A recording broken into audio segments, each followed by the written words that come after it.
안녕하세요. 대한민국 최고의 강연 최강 1교시에서 강연을 맡은 인지심리학자 김경일입니다. 반갑습니다. 네, 반갑습니다. 네, 네.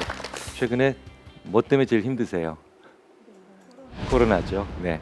이 코로나 때문에 가장 많이 힘들고 많은 시련을 겪고 계신데, 이 코로나에 있어서 만약에 이런 심리적인 지식을 가지게 되면 어떤 좋은 점이 있을까?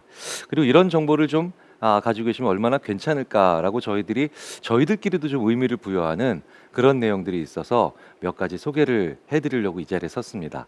그래서 오늘 강연 주제는 코로나 블루와 마음 백신입니다.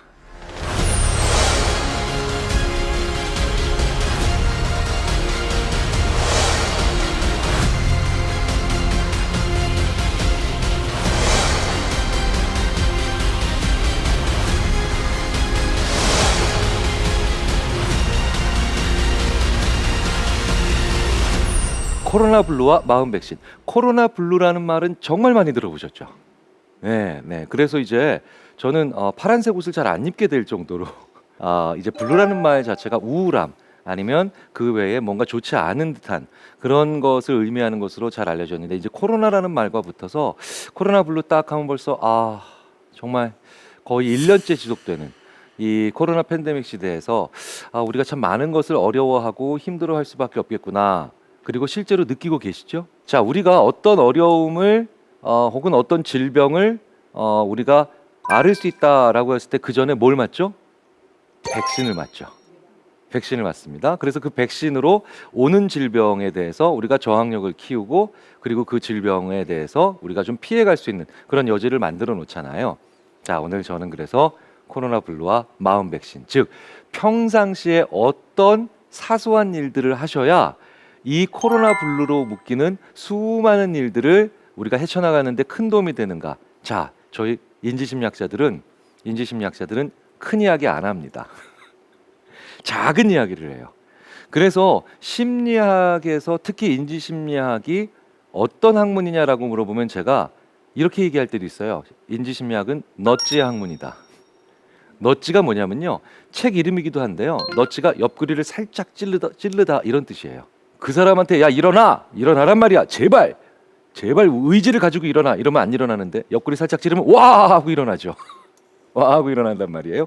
그렇게 옆구리를 살짝 찔러서 크게 화내지도 않고, 그리고 부드럽게 개입해서 살짝 사람한테 이렇게 들어가서 간접적인 방법으로 사람한테 큰 변화를 만들어내는 걸 다 합쳐서 넛지라 그래요. 자, 그러니까 오늘 저는 엄청나게 큰 얘기 말씀드리려고 하는 게 아니에요. 넛지 몇 개를 알려드리려고 할 텐데, 그런데 저희가 아주 정밀하게 실험도 해보고 조사도 해보고, 그리고 다양한 다른 자료들과 연결성을 보니까 이 넛지들이 의외로 굉장히 우리한테 중요한 넛지들이 있다는 겁니다. 그래서 이건 실행하실 수 있어요. 얼마든지 적용하실 수 있고요. 내 일상생활에서 요 몇 가지만 고쳐도 우리가 코로나로 인한 블루 이겨낼 수 있고요. 많은 도움이 되고, 그리고 앞으로 또 다른 코로나 20, 21, 22가 올 때도 우리가 더 좋고 지혜로운 생활을 하는데 도움이 됩니다. 자, 서론이 너무 길었네요. 바로 들어가 보도록 하겠습니다. 이 연구는 한 7, 8년 전에 나온 연구거든요. 그런데 최근에 다시 저희 심리학자들이 주목하고 있는 스페인의 조르디 코어드박과 미국의 댄 길버트 교수가 발표했던 논문입니다. 위에 있는 노란색 선이요, 지난 10년 동안 세상이 얼마나 변했나요? 물어보시는 거예요. 그럼 대답을 하게 되겠죠. 지난 10년 동안 엄청 변했습니다. 스마트폰도 나왔고요. 이제는 와이파이로 그냥 선이 없어도 인터넷을 쓰고요. 그리고 요즘은 이젠 은행에 가질 않습니다. 엄청난 얘기들 하시겠죠. 그럼 밑에 있는 연보라색 선은 어떤 선이냐? 앞으로 10년은 얼마나 변할까요? 앞으로 10년은 얼마나 변할까요? 이거예요. 네. 자, 그런데 재밌게도 노란색 선이 훨씬 더 높이 있죠. 연보라색 선보다. 그 얘기는 뭐냐면 지난 10년은 엄청 변했다고 얘기를 해요. 근데 사람들이 앞으로 10년은 그냥 쓰던 스마트폰 그대로 쓰겠지, 계속. 와이파이도 그냥 쓰던 거 쓰겠지. 현재 생활 패턴대로 그냥 가겠지. 재밌게도 지난 10년은 100만큼 변했다고 생각을 하면 앞으로 10년은 30만큼 변한다, 이렇게 생각을 합니다. 이게 인간이에요. 어쩔 수 없습니다. 인간이 미래를 예측할 수 없습니다. 미래를 예측한다는 게 거의 힘들죠. 네. 어렵잖아요. 네. 자, 그런데 분명히 앞으로 10년도 지난 10년만큼 변하거나 아니면 더 변하겠죠.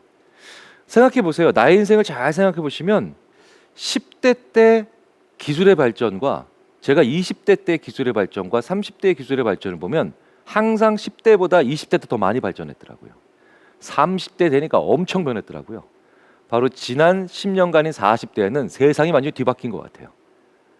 근데 재밌게도 저 그래프에서 X축에 뭐라고 써 있죠? 에이지, 그러니까 연령. 왼쪽일수록 10대, 20대죠. 오른쪽으로 갈수록 50대, 60대죠. 자, 나이가 들면서 기울기가 떨어져요. 3대 1의 정도의 비율로 지난 10년은 엄청 변했어. 그런데 앞으로 10년? 아이, 잘 안 변할 거야.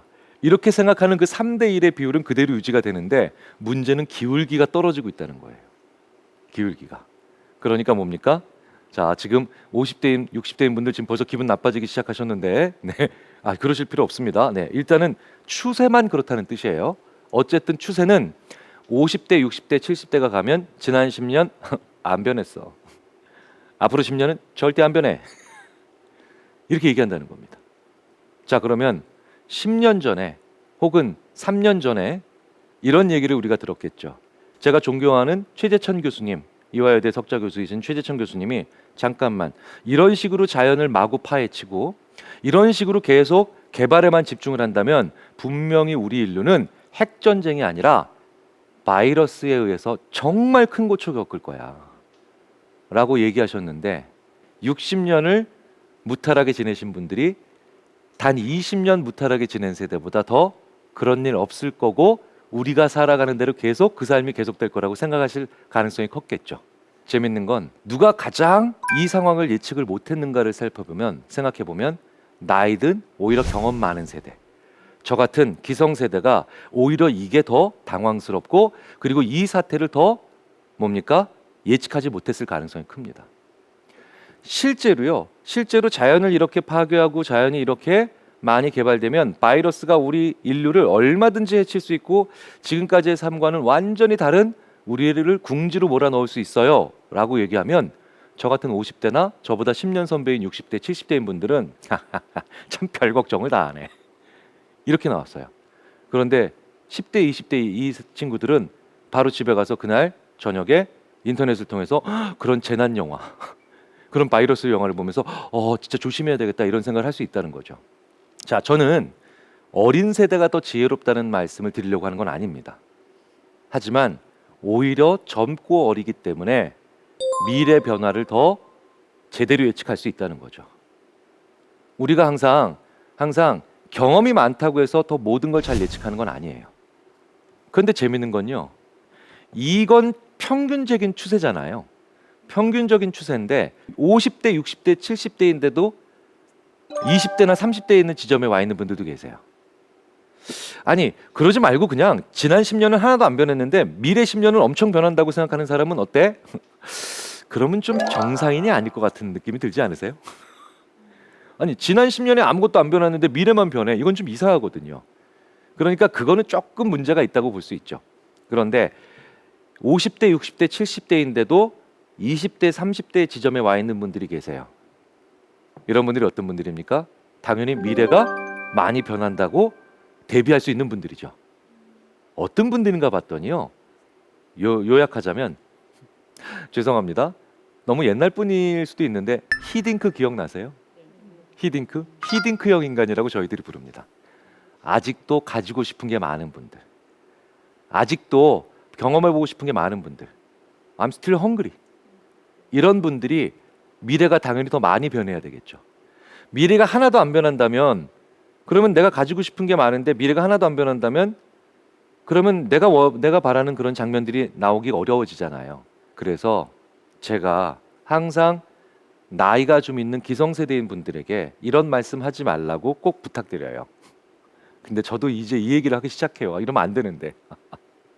저희 부모님도 이런 얘기 가끔 하시거든요. 그러면 제가, 아버지, 어머니 절대 그런 얘기 하지 마세요. 네, 난 이제 바라는 게 없다. 나 이제 바라는 게 없단다. 사람이 바라는 게 없으면요, 미래에 대한 예측력과 대응력이 떨어져요. 그래서 나는 이제 바라는 게 없다 이러시면 안 됩니다. 나는 아직도 바라는 게 많다 이렇게 얘기하셔야 돼요.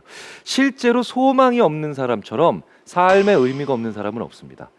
자, 그렇다면 계속해서 바라고 원하는 게 많고 그 다음에 소망하는 게 많은 사람이 되려면 어떻게 해야 되느냐? 저는 오늘 제 강의 마지막 부분에서 그 말씀을 드리겠죠. 그런데 그렇게 바라고 소망하는 게 있는 사람들이 실제로 절망해도 자살률이 떨어집니다. 제가 예전에 다른 강의에서도 말씀을 드렸어요.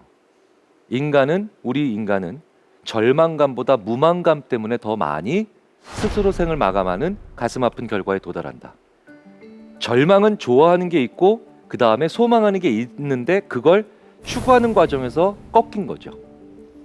그런데 무망은 좋아하는 게 없는 분들이에요. 내가 뭘 바라는지 무엇을 원하는지에 대한 생각 자체를 하실 수 없는 분들이죠. 이런 분들이 어떤 분들인지 아세요? 바보 같은 분들이 절대로 아니죠. 이런 분들이 항상 어렸을 때부터 어른스럽다는 얘기를 들었고, 그리고 책임감이 굉장히 많았으며 자기 역할에 충실한 삶을 살았는데 그것만 한 거예요. 바라고 좋아하고 소망하는 게 없었던 삶을 살았던 거죠. 그런 분들이 너무 억울하게도 너무 안타깝게도 인생의 끝에서 무망감을 느끼십니다. 그런데 무망감과 같이 동반되는 게 바로 미래가 안 변한다 라고 해서 적응력이 떨어지는 거예요. 자, 그러니 바라는 게 많으셔야 됩니다. 좋아하는 게 많으셔야 돼요. 그래서 오히려 그런 분들은 이 코로나 팬데믹에 들어오니까 오히려 아이고 이런 일도 일어나는구나, 이게 이상하지 않을 수 있고요. 그리고 얼마든지 일어날 수 있는 일이니 다음엔 또 이게 끝나면 어떻게 살아야 되에 대한 또 다른 희망을 만들어내시는 겁니다. 자, 그런데 이렇게 60대인데도 20대의 지점에 와 있는 분들이 있는 반면 30대나 20대인데도 60대의 지점에 가 있는 분들이 있다는 게 또 재밌죠. 그런 분들이 누군지 아세요? 저희들이 연구해 보면 참 재밌게도 직전에 크게 성공한 사람들이에요. 직전에 크게 성공한 사람들은 미래가 안 변해야 돼요. 왜? 내 성공이 계속 가야 되니까요. 내 성공이 계속 유지가 돼야 되니까요. 자, 그러니까 이런 분들은 오히려 가장 미래를 바보처럼 예측하는 경향이 있습니다. 자, 우리는 코로나라고 하는 우리가 전혀 예측하지 못했던 이 팬데믹에 있어서 과연 준비를 하고 있었을까요? 준비해 보신 적 없죠. 저도 열심히 줄 서서 3월 달에 마스크를 구입하면서 당연히 다들 이런 생각하셨을 겁니다. 아, 작년 11월 달쯤 마스크 한 500개쯤 사놓을 걸 하셨을 거예요. 예. 심지어 어떤 분들은 이럽니다. 아, 작년 이맘때쯤 마스크 한 5만 개쯤 사놨을 걸 사놓을 걸. 그랬으면 나 큰 돈 벌었을 텐데. 한 번쯤은 해보셨을 생각이에요. 그런데 우리는 불과 1년 전인 코로나 1년 전인 시점에서도 전혀 예측을 못했죠. 그렇죠? 그런데 굉장히 많은 경우에 주위를 살펴보면 우리가 전혀 예측하지 못했다라는 걸 얘기하는 분들이 안 계세요. 근데 해야 돼요. 우리 인간이요, 언제 미래를 위한 지식을 쌓고 미래를 위한 대비할 수 있는 예측력을 가지느냐? 과거를 몰랐다라고 인정할 때예요. 과거에 내가 이걸 전혀 예상하지 못했다. 그런데도 우리는 알고 있었다라고 얘기를 하죠. 자, 정말 얘기 많이 하시죠? 제가 이렇게 얘기합니다. 제가 대학생들한테 혹은 대학원생들한테 야, 너도 이제 늙어가는구나 라고 농담을 할 때가 언제인 줄 아십니까? 요 말 할 때예요. 10대는 이런 얘기 잘 안 하거든요. 내 그럴 줄 알았어. 이런 얘기하면 사람이 나이 든 거예요. 이제 나이 들기 시작한 겁니다. 왜? 생각해 보세요. 5살짜리나 10살짜리 아이들이 이런 말 하는 거 잘 못 보셨죠? 네, 내가 그럴 줄 알았어? 이런 얘기 잘 안 하거든요. 아이들은요, 몰랐다 그래요. 몰랐어요. 막 이런 얘기 하거든요. 근데 왜 어른들은 이런 얘기 자꾸 하는지 아십니까? 자, 이게 다 이유가 있죠. 그리고 이 말을 하지 않음으로 인해서 우리가 얼마나 미래에 대해서 앞으로 또 다르게 벌어질 수많은 일들에 대해서 얼마나 잘 대응할 수 있는가가 이제 결정이 납니다. 코로나의 첫 번째 교훈을 지금부터 말씀드릴게요. 그러기 위해선 내 그럴 줄 알았어라는 말을 우리가 왜 하는지 한번 생각을 해봐야 되죠. 자, 제가 어떤 공원에서 엄마와 유치원생 정도 되는 남자아이가 엄마와 같이 놀러 온 걸 봤습니다. 이제 둘이서 놀러 왔는데 한 10m 앞에서 아이가 행복하게 놀고 있어요. 엄마는 당연히 너무나도 행복하게 또 그 모습을 보고 있죠. 그런데 이제 저녁 먹을 시간이 다 됐는지 엄마가 부르세요. 경일아, 이제 저녁 먹어야 되니까 집에 가자 라고 얘기를 하십니다. 그러니까 아이가 네 엄마라고 한 10m 앞에서 엄마 쪽으로 달려오죠. 한 5m쯤, 절반인 5m쯤 다가왔을 때 5m 앞에서 꽈당 하고 넘어졌어요. 무릎에 약간 생체가 났더라고요. 뭐 크게 피가 철철 나는 정도는 아니지만 엄마가 놀라셨겠죠. 당황하셨겠죠. 그래서 그 엄마는 나머지 5m를 달려와서 아이를 딱 잡고 아파서 지금 울고 있는 애 엉덩이를 때리면서 너 그렇게 조심성 없이 달려오더니 내 그럴 줄 알았어 라고 막 엉덩이를 때립니다. 내 그럴 줄 알았어. 몰랐었죠? 몰랐어요. 알았으면 자기가 5m 앞에 와 있어야지. 5m 앞에 와 있어야 되죠. 그런데 왜 내 그럴 줄 알았어 라고 얘기합니까? 내가 어른이니까, 내가 부모니까, 내가 더 나이 많은 사람이니까 이 사실을 몰랐다는 사실이 당황스럽고 이 사실을 몰랐다는 것에 더 큰 죄책감을 느끼죠. 그러니까 나의 당황스러움 그리고 나의 놀람을 보여주기가 싫은 거예요. 그래서 자기도 모르게 내 그럴 줄 알았어 라고 얘기를 해버리는 거죠. 하지만 몰랐어요. 그런데 문제는 내 그럴 줄 알았다라고 하는 부모님과 이렇게 자기의 당황함을 표시하지 않으려고, 혹은 이런 부모님도 계시겠죠. 어이구 야 몰랐다, 네가 넘어질 줄을 몰랐네, 아유 엄마도 몰랐어 라고 하는 부모님과 이후에 다시 놀러 올 때, 이 공원에 놀러 올 때 행동의 차이가 일어날 가능성이 높다는 거예요. 내 그럴 줄 알았어 라고 하는 부모님은 계속해서 아이를 10m 전방에 계속 놓고 너 조심해, 너 조심히 놀아야 돼 라고 계속 얘기합니다. 그런데 몰랐다라고 얘기한 사실을 우리 이제 요즘 많이 쓰는 말로 쿨하게 인정하고 자기의 당황스러움을 부끄러워하지 않고 계속해서 보여줬던 부모님은 5m 앞에서 기다릴 가능성이 커요. 더 많은 준비를 한다는 거죠. 우리가 몰랐던 사실을 알았다라고 얘기하는 것과 그 다음에 몰랐던 사실을 정말 몰랐다라고 인정하지 않는 이런 척하는 것 있죠. 척하는 자세는 미래 변화에 오히려 더 계속해서 대비하지 않도록 만듭니다. 그래서 저와 잘 아는 보험 설계 하시는 분들이 그런 얘기 많이 하시죠. 어떤 얘기 많이 하시는 줄 아세요? 척하는 고객은 원하지 않고 필요하지도 않는 보험을 잘 구입하더라. 자기도 모르는 사이에. 보험은 중요한 상품입니다. 필요한 상품이죠. 그런데 보험이 중요한 상품인데도 사실 필요한 보험은 중요하지만 불필요한 보험 많이 구입해 보신 적 있으시잖아요. 저도 꽤 있어요. 그런데 그렇게 보험이 원하지도 않는, 필요하지도 않는 보험이 언제 판매되는가를 보면 의외로 꽤 많은 경우가 이렇습니다. 고객님, 우리나라 남성 30%가 70대가 되기 전에 5대 암 중에 하나에 걸리는 거 아시죠? 몰랐잖아요. 근데 이때 몰랐다라고 얘기하기가 싫어서 그럼요, 알죠. 네. 이때가 보험이 팔리는 순간이라는 거예요. 왜냐하면 이러면 더 이상 우리나라 남성 30%가 70대가 되기 전에 5대 암 중에 하나에 걸린다는 사실을 더 이상 설명 안 해도 돼요. 그냥 그거는 이제 다 인정하고 양쪽 모두 지식으로 혹은 정보로 다 해놓고 넘어간다는 뜻입니다. 자, 그렇다면 이런 분들은 보험 판매할 때 애를 좀 먹겠죠. 그래요? 몰랐어요. 정말인가 봐요? 라고 하면 보험 설계사 분들께서 야, 이 사람한테 보험 이제 판매하려면 오늘 많이 좀 시간이 쓰겠구나. 근데 그 보험 설계사분은 오히려 그래서 몰랐다라고 솔직히 인정하는 분에게 오히려 그분에게 적절한 보험을 판매한답니다. 그래서 자기가 보험 설계사로서 오히려 더 보람을 느낀대요. 그러니까 양쪽이 다 더 좋은 결과가 일어나더라는 거예요.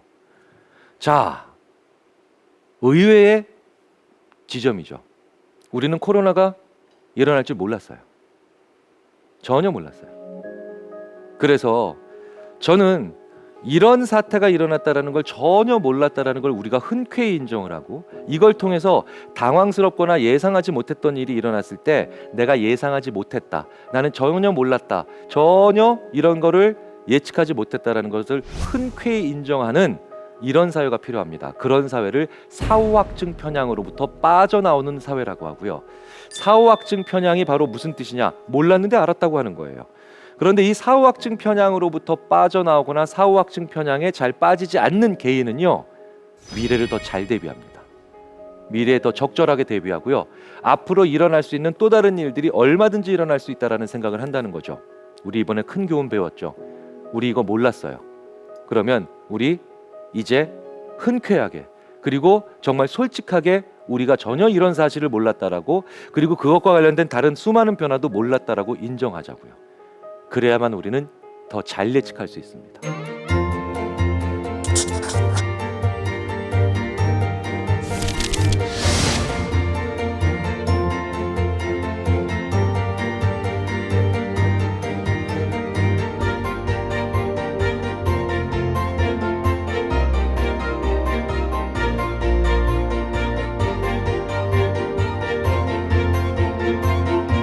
우리가 계속해서 코로나 팬데믹을 거치면서 느꼈던 게 바로 불안과 분노입니다. 제가 그래서 이렇게 말씀을 드렸어요. 한 라디오 프로그램에서 불안은 사실로 해소하는 감정이고 분노는 진실을 말하라고 하는 감정입니다. 불안하기 때문에 공포스러운 거예요. 불안하기 때문에 두려운 거예요. 우리가 어느 순간까지 하나도 안 무섭다가 코로나19라고 하는 이름이 딱 붙었을 때, 딱 붙기 시작했을 때, 그때부터 우리는 불안한 상태에서 공포를 느꼈죠. 자, 그런데 공포 영화가 왜 공포 영화겠습니까? 불안한 상태에서 보니까 공포 영화죠. 공포 영화 하나도 공포 영화 하나도 안 무섭게 보는 방법 제가 많이 말씀드렸어요. 어떤 거냐면요. 공포 영화가 왜 무섭냐면 그 괴물이나 그 귀신이 언제 어떻게 나올지를 모르니까 우리가 무서운 거잖아요. 공포 영화 하나도 안 무섭게 보는 방법 말씀드리겠습니다. 스크린 상단에 카운트다운이 시작돼요. 10, 9, 8, 7, 6, 5, 4, 3, 2, 1 이렇게 해놓고 귀신 쫙 나오잖아요. 사람들은 이제 언제 어떻게 나오는가를 알고 있으니까 나쁜 결과는 똑같이 귀신이 나왔는데도 하나도 안 무서워합니다. 불안은 모호하고 불확실할 때 커지죠. 그게 언제 어떻게 나오는지 전혀 추이 과정을 모를 때, 그러니까 그 추이 과정을 알려주는 것만으로도 불안이 사라져서 나오는 게 덜 무서워지는 거예요. 그래서 불안한 사람들한테는 나쁜 일이라도 있는 그대로 알려줘야 됩니다. 우리나라 사회가 만점짜리 혹은 100점 만점에 100점짜리 사회는 아닐 겁니다. 하지만 K방역이라고 하는 것을 통해서 외국에서는 굉장히 주목하고 있는 건 어쩔 수 없이 우리가 인정할 수 있는, 그리고 인정하고 싶은 사실이죠. 중요한 사실입니다. 왜일까요? 감염되신 분들, 고통받고 계신 분들, 우리가 생각했을 때 나쁜 사실이고 슬픈 사실이죠. 긍정적 사실이 아니죠. 부정적 사실이에요. 그런데 이 부정적 사실도 계속해서 우리는 매일매일 구체적이고 자세하게 제공받으니까 불안을 다독일 수 있는 겁니다. 대비할 수 있는 거예요. 오늘 확진되신 분이 300분이나 넘었다. 그럼 뭡니까? 우리는 조금 더 마스크를 고쳐매죠. 고쳤습니다. 그렇죠? 그리고 예정됐던 모임을 조금 더 뒤로 미루게 하죠. 조금 더 적응적으로 변하는 거예요. 조금 더 적응적으로. 그래서 우리가 여기서 배울 수 있는 하나가 바로 뭔지 아십니까? 이렇게 코로나 팬데믹으로 모두가 불안할 땐 나쁜 사실을 숨기는 게 오히려 더 안 좋다는 겁니다. 나쁜 사실을. 가정에도 적용해 볼까요? 회사에도 적용해 볼까요? 그러면 나쁜 사실이라도 숨김없이 최대한 자세히 얘기해 주지 않는 말이 바로 이런 말이에요. 불안한 시대에는 이런 말을 서로 주고받으시면 안 됩니다. 부모님이 자녀에게, 직장에서 상사가 부하에게 이런 말은 별로 좋은 말이 아니라는 거죠. 그런 건 몰라도 돼. 그런 것까지는 알 필요 없어. 이 말은 사회나 가정이나 아니면 그 구성원들이 불안하지 않을 때는, 평상시에는 그런 것까지는 몰라도 돼 라고 하면, 아 그래, 그럼 나는 이 일에 책임을 별로 지지 않아도 되겠구나, 아 나는 이 일로부터 좀 면제받겠구나 라고 하는 다소 달콤한 분위기까지도 갈 수도 있죠. 하지만 이런 불안한 시대에는요, 너는 몰라도 돼, 너는 알 필요 없어, 이런 말들을 서로 주고받는 건 그 불안을 키우는 아주 안 좋은 말들이 됩니다. 그래서 나쁜 사실이지만 너한텐 최대한 있는 그대로 알려줄게. 우리가 이런 자세를 가질 필요가 있습니다. 그래야 우리의 마음이 코로나 블루로 통칭되는 수많은 안 좋은 감정들을 이겨낼 수 있는 그런 힘을 얻죠. 그런데 분노는 좀 다르죠. 불안은 초조한 거죠. 그렇죠? 그리고 두려움을 앞두고 있는 겁니다. 그런데 분노는 이미 터진 거죠. 화가 난 거예요. 참으로 재밌게도요. 분노한 사람한테는 이게 팩트야 라고 사실을 알려줍니다. 이만큼 감염되셨어. 이만큼 사망하셨어. 이만큼 이 정도야. 이 위험도는 치사율은 이 정도야. 분노한 사람들은 그런 것에 더 이상 관심을 두지 않습니다. 왜냐? 사실과 진실이 다를 수가 있거든요. 제가 자주 쓰는 예인데요. 어떤 노숙인께서 깡통을 하나 놓고 제발 좀 도와주세요 라고 말씀을 하시고 계시고 저는 3일이나 굶었습니다 라고 말씀을 하고 계십니다. 여기까지 100% 사실입니다. 정말 그분은 3일을 굶은 표정이고요. 그러면 저는 자연스럽게 이 상황의 원인을, 즉 진실을 여기에 두겠죠. 이분은 정말 어려운 분이구나. 그런데 진실이 이렇다면 어떨까요? 사실은 그분이 초호화 펜트하우스에서 사시는 분이에요. 그런데 전문적으로 노숙인처럼 보이면서 계속해서 사람들한테 돈을 받아서 심지어 부자처럼 살 수 있는 분이죠. 외국에는요, 실제로 이런 분들이 꽤 계십니다. 사람들의 동정심을 싹 자극하고 사람들의 측은지심을 자극해서 실제로 하루에 웬만한 기업에 다니는 간부 직원의 급여만큼을 계속 버시는 분들이 계세요. 그래서 이분은 초호화 펜트하우스에 사시고 고급 승용차를 운전하고 계시는데 오늘 내가 또 나가서 영업을 해야 되겠다 라고 해서 3일을 강제로 굶으셨어요. 그러면 이분은 나는 지금 3일을 굶었습니다 라고 얘기를 하는 그것은 사실이죠. 하지만 내가 생각한 진실과 진짜 진실은 다르죠. 우리가 이게 들어맞지 않을 때, 이게 서로 다를 때 분노하는 거예요. 분노합니다. 그러니까 상대방이 분노했다면요, 이게 사실이야, 나는 3일을 굶었다고 사실이라니까 이렇게 얘기하는 건 오히려 그 사람의 분노에 기름을 붓게 되는 겁니다. 실은 말이야. 여기서의 실은 사실은 말이 아니라 진실은 말이야. 짧더라도 진짜 그 일의 진짜 원인 있죠. 진짜 원인을 얘기해주는 그런 자세가 필요합니다. 자, 그럼 정리해 볼까요? 오늘의 두 번째, 우리가 생각해 봐야 될 거. 불안은 사실을 말해달라고 하는 것이고, 분노는 진실을 요구하는 감정입니다. 상대방이 불안해한다면 나쁜 사실이라도 최대한 사실적이고 구체적으로 알려주셔야 되고요.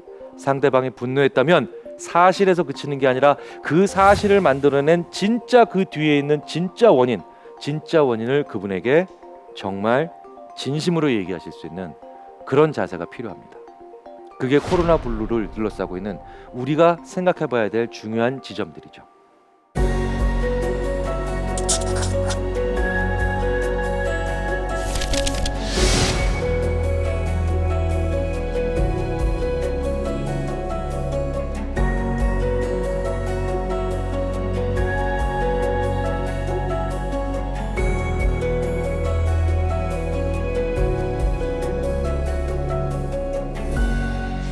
자, 그렇다면 다른 포인트로 한번 넘어가 보겠습니다. 자, 지금 보시는 이 그림은요, 마틴 셀리그맨이라고 하는 아마 당대 최고의 긍정심리학자일 겁니다. 긍정심리학이라고 하는 건 쉽게 말씀드리자면 행복해지기 위해서 어떤 삶을 살아야 되고 행복한 사람들은 어떤 요소들을 갖추고 있냐는 거예요. 자, 행복하게 살고 싶으시죠? 설마하니 행복을 거부하시는 분들은 안 계실 겁니다. 자, 참 재밌는 건 지금 들어보시면 이건 상식인데 예전에 이런 연구들이 초창기에 시작됐을 때는 이것이 그렇게 상식은 아니었다는 겁니다. 의외의 결과인 경우도 많았다는 거예요. 왜? 첫 번째 이유가 여기 있죠. 저게 바로 행복한 사람들의 5가지의 요소인데 저게 돈이 없어요. 돈이 없다는 거예요. 부자라고 해서 꼭 행복한 건 아니라라고 얘기하시는 경우 많죠. 저도 동창회 가면 정말 큰 부자 된 친구 있습니다. 좀 부럽긴 하더라고요. 근데 저도 속으로 야, 부자라고 꼭 행복한 건 아니야. 내가 심리학 공부해봤거든. 이런 얘기를 하기도 합니다. 부자가 심지어 행복해지기 어렵다라는 연구들도 많죠. 이 5개의 요소를 이해하면 그 이유도 같이 이해하실 수 있게 됩니다. 퍼머 모델이라고 하죠. 자, P, 포지티브 이모션. 우리말로 좋은 기분이죠. 좋은 기분, 기쁨, 흐뭇함, 심지어 맛있는 거 먹을 때 그 맛있음, 쾌감, 다양한 기분 좋은 것들을 많이 느껴야 되죠. 지극히 상식적이죠. 인게이지먼트, 뭔가 내가 관여할 수 있는 것들이 있어야 되죠. 내가 맨날 관여할 수 있는 게 아무것도 없고 그냥 나는 가만히 있고 세상은 세상대로 흘러간다.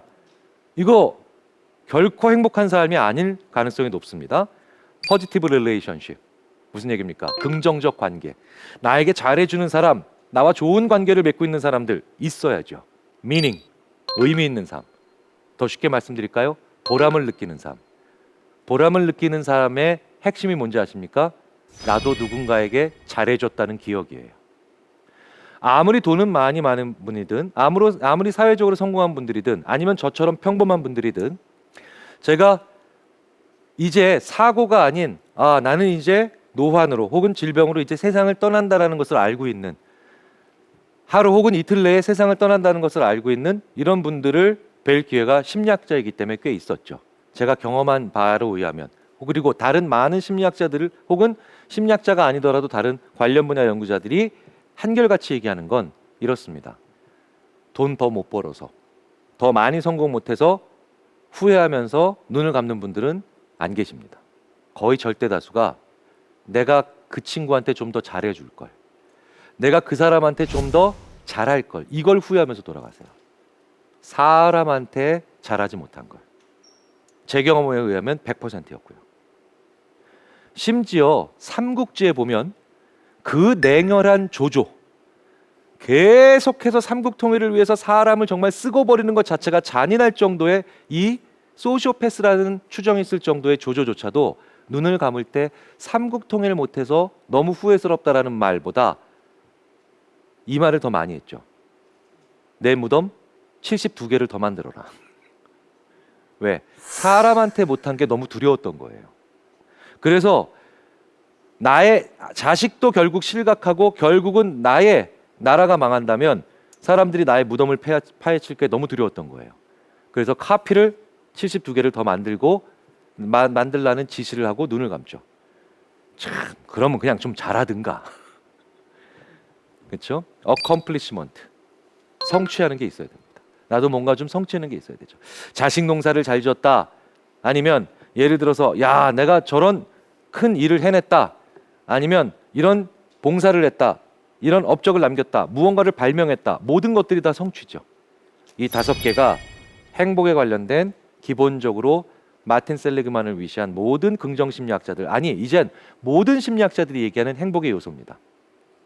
그런데 여기서 최근에 들어와서 또 하나의 요소가 들어가기 시작합니다.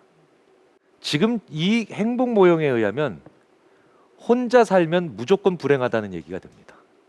무조건은 아니더라도 지금 이런 이 요소에 의하면 혼자 사는 사람들은 행복해지기 되게 어렵겠죠. 관계가 있는 것도 아니고 그 다음에 관여할 수 있는 삶이 많은 것도 아니니까. 그런데 이미 우리나라는 4인 가구보다 1인 가구가 더 많습니다. 아니야, 1인 가구는 내 얘기가 아니야 라고 생각하실 수도 없습니다. 왜? 우리 인류의 삶이 이제 엄청 수명이 길어졌어요. 예전에 40대, 50대의 대부분의 사람들이 죽던 시대에는 혼자 살고 싶어도 살 방법이 없었습니다. 그런데 이제 100세가 기본이죠. 쉽게 말씀드려서 예전에 인간이 오래 못 살던 시기에는 대부분 있는 가족과 짧은 세월을 살다가 사망을 하지만, 그리고 다른 가족이 또 들어오지만, 인간의 수명이 호모 헌드레드, 즉 100살을 넘기는 것이 이제 일상화된 이런 세상에서는 이제는 피할 수 없이 최소 몇십 년 동안 1인 가구로 지내야 되는 시간이 무조건 생긴다는 거예요. 그렇다면 우리는 점점 더 불행해져야 되겠네요. 그것이 결론이어야 되잖아요. 그런데 그렇지 않은 경우들이 있다는 겁니다. 최근에 이런 결과들이 우리를 굉장히 당황스럽게 하죠. 남성은 1인 가구로 사는 기간이 길어지면 길어질수록, 왜? 저 밑에 있는 그래프가 연령이지만 연령은 필연적으로 1인 가구로 사는 기간과 같이 맞물려 가니까요. 고연령대일수록 1인 가구로 사는 기간이 더 길어질 수밖에 없으니까요. 자, 그렇다면 저 X축이 연령이자 곧 1인 가구로 살아온 그 길이를 얘기할 때 남성은 확실히 떨어집니다. 저도 남성인데요. 여성은 잘 안 떨어져요. 저도 이거 떨어뜨려 보려고 노력 많이 했어요. 잘 안 떨어집니다. 이런 그래프들이 꽤 많이 나오더라는 거예요. 심지어 이웃나라 일본에서는 우상향하는, 여성의 그래프가 우상향하는 결과까지 나옵니다. 우상향한다는 건 뭡니까? 더 올라간다는 거죠. 왜 이런 당황스러운 결과가 나올까요? 심지어 노년에 들어가서 자기 배우자가 먼저 사망했는데 여성이 먼저 사망합니다. 즉 부인이 먼저 사망하죠. 그러면 남성이 오래 못 살아요. 남편이 5년 내에 사망하는 경우가 태반입니다. 그런데 이거 우리나라 결과 아닙니다. 네, 일본의 결과에서는 심지어 남편이 먼저 사망하면 여성이 짧은 애도 기간이 끝난 다음에 건강이 좋아지는 결과까지도 나옵니다. 이런 어처구니 없는, 한편은 서글픈 결과가 왜 나올까요? 바로 평등하지 않았기 때문이에요. 평등하지 않은 관계에서는 별 문제 없이 잘 살아도 한쪽이 없어지고 1인 가구로 살 때 오히려 행복해질 수도 있다는 굉장히 가슴 서늘한 결과가 나온다는 겁니다. 저 그래프에서 연소득 1200만 원이 넘으면 저 결과가 나온다는 거 정말 의미심장하죠. 연소득이 단 1200만 원만 넘어도 저 결과가 나온다는 건 우리에게 되게 시사하는 바가 큽니다. 바로 좋은 관계가 무엇이냐에 대한 굉장히 중요한 생각들이 필요하다는 거죠. 좋은 관계는 안 싸우는 관계, 혹은 잡음이 별로 없는 관계라고 하는 이런 수동적인 입장에서 이 좋은 관계는 평등한 관계라고 하는 굉장히 중요한 요소를 포함하고 있어야 된다는 거예요. 그 점을 너무나도 잘 얘기해 주는 사람이 바로 팩트플리스의 저자, 이젠 고인이 된 한국을 사랑한 의사이자 통계학자인 그 유명한 한스 로슬링입니다. 이 한스 로슬링은요, 참으로 한국 데이터에 대해서 많은 관심을 보였고, 한국은 정말 특별한 나라다, 그리고 앞으로 나는 정말 많은 관심을 기울일 수밖에 없다라고 했는데 안타깝게도 몇 년 전 암으로 세상을 떠났죠. 그런데 이 한스 로슬링은요, 우리의 상식에 중요한 얘기를 하나 하죠. 왜 우리는 이런 생각을 하냐는 거예요. 빈곤 국가는 아이를 많이 낳아서 저렇게 힘들게 살까? 그리고 왜 선진국은 아이를 적게 낳아서 충분히 키울 여력이 있는데도 인구가 줄어들까? 과연 빈곤 국가는, 그리고 선진 국가는 아이를 많이 낳고 적게 낳는 이분법적으로 이해할 수 있을까요? 그렇게 간단하지 않는다는 겁니다. 간단하지 않다는 거예요. 이 한스 로슬링이 한국에 2015년에 내한했을 때 저는 가장 제 마음을 울렸던 얘기가 바로 이 대목이었습니다. 빈곤 국가일수록 여성과 남성의 사이, 혹은 가족에서 다른 구성원의 차이, 굳이 여성과 남성뿐만 아니라 젊은 세대와 나이 든 세대의 차이, 남녀노소에 있어서 어떤 시기든 가족 구성원 간의 사이에서 불평등이 존재하면, 평등하지 못하면, 그러면 빈곤 국가일수록 아이를 많이 출산하는 경향이 있습니다. 그러니까 뭡니까? 계속해서 자손을 늘려가면서 뭔가 불평등적 요소로부터 자기를 지키고자 하는 욕구를 특히 여성들은 느낄 수밖에 없다는 거죠. 그런데 부가 많이 축적돼서 선진국으로 갈수록 그 불평등이 계속 유지가 되고 해소가 안 되면 출산율은 이제 급전직하로 떨어집니다. 왜? 특히 엄마인 여성은 이 불평등이 계속 유지가 되는데 많은 자원이나 경제력이 있는 상황에서 아이가 많아지면 내 삶이 피폐해지거든요. 그래서 자기를 지키기 위해서 오히려 출산율이 떨어진답니다. 마치 우리나라 같지 않으세요? 그리고 60년대, 70년대, 80년대의 유럽 같지 않으세요?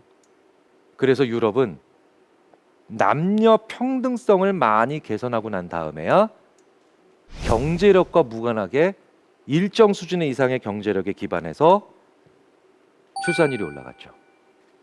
한스 로슬링의 대답은 한결같습니다.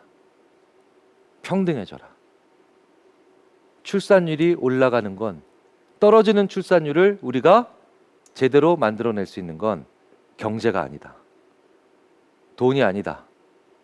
정부 시스템의 지원이 아니다. 그것보다 더 중요한 건 우리 스스로가 평등해져야 된다. 최근 한국 사회에 정말 많은 것을 울려주는 얘기가 됩니다. 자, 그런데 이 평등하다라는 것은요, 어떤 의미일까요? 공정하다와 공평하다로 구분을 지어볼 수 있겠죠. 공평하다, 뭡니까? 빵 10개가 있으면 형제 5명에게 2개씩 나눠주는 게 평등한 겁니다. 그렇죠? 그러면 공정하다는 건 뭘까요? 오늘 좀 더 일을 많이 한 셋째 아이가 좀 더 많이 먹게 되고 좀 더 많이 받는 게 공정한 거죠. 그래서 공평과 공정은요, 각기 다른 메커니즘을 가지고 있습니다. 똑같이 나눠 갖는 게 공평, 그리고 자기가 잘한 만큼 좀 더 많이 가질 수 있는 게 공정이죠. 근데 저희 심리학자들이 연구를 해보면 놀랍게도 협동을 하기 위해선 그 전에 공평한 배분이 있어야 됩니다. 그런데 선의의 경쟁을 하기 위해선 그 전에 공정한 처사가 있어야 됩니다. 그렇다면 이걸 거꾸로 한다면 어떤 사회가 될까요? 협동하자고 하면서 공정하게 나눠주고, 제대로 된 경쟁을 하자면서 다 똑같이 나눠 갖는 이런 미스매치를 우리가 범하고 있지 않는지를 우리 사회가 요즘 한번 제대로 눈여겨볼 필요가 있겠죠. 자, 우리가 코로나 시대에 많은 어려움들을 가족 구성원들 혹은 사회 구성원들이 겪고 있는데, 그 점에 있어서 앞으로 우리가 평등이라고 하는 것에 얼마나 많은 관심을 가져야 되고 평등하다는 것에 얼마나 많은 가치를 둬야 되는가를 다시 한번 떠올리는 계기가 된다고 저는 보고 있습니다. 자, 그렇다면 이제 오늘의 마지막 이야기를 말씀을 드리면서 이제 마무리하겠습니다. 잘 주무세요? 코로나로 많이 외로우시죠? 이때 우리가 무엇을 해야 이제 이 어려운 코로나 블루에서 제일 심각한 어려움인 외로움과 불면의 밤을 잘 이겨낼 수 있는가를 한마디로 보여주는 연구자 한 분을 소개시켜 드리겠습니다. 우리나라에도 왜 우리는 자살하는가 라는 책의 저자로도 잘 알려진 토마스 조이너라는 교수가 계십니다. 그런데 이 토마스 조이너 교수가요, 외로워서 잠이 안 오는 건지, 잠이 안 온 사람이, 잠을 잘 못 잔 사람이 외로운 건지를 열심히 면밀히 수많은 연구들을 검토해 봅니다. 20만 명을 대상으로. 엄청난 숫자죠. 자, 우리는 외로워서 잠이 안 온다고 하죠.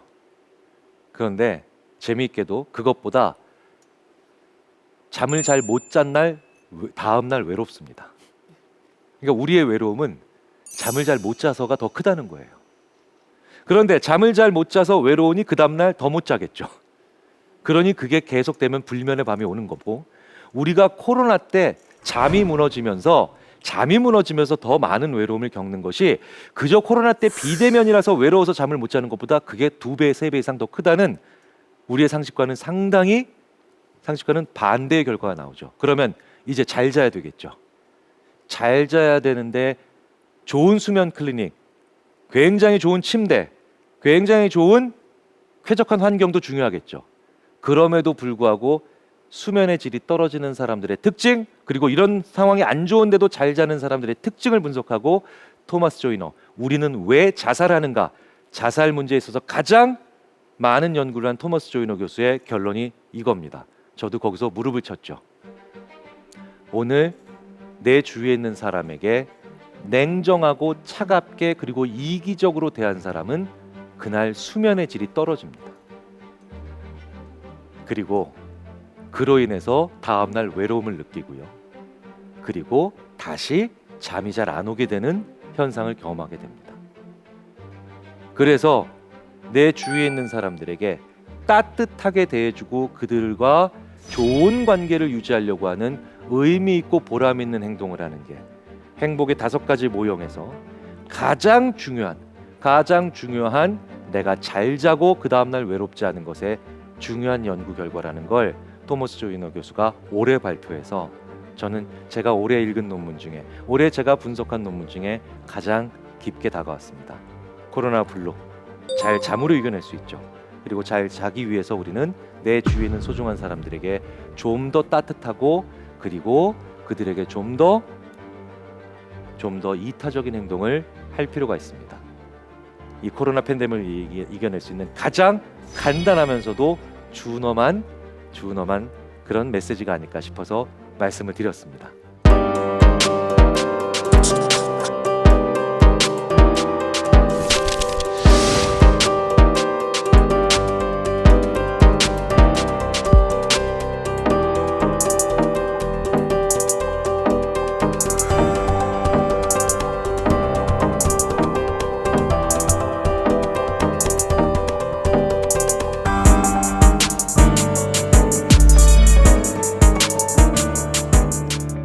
강연을 한마디로 정의한다면 인간은 예측하는 유일한 존재다. 이게 오늘 제가 드리고 싶은 말씀이고요. 그리고 좋은 예측을 하기 위해서 우리는 인정하고 따뜻하고 그리고 좋은 관계를 유지하는 것이 그 무엇보다도 필요하다는 말씀을 드리고 싶습니다. 다시 한번 말씀드리겠습니다. 인간은 예측하는 유일한 존재입니다. 지금까지 대한민국 최고의 강연 최강의 1교시 김경일이었습니다. 감사합니다. 네.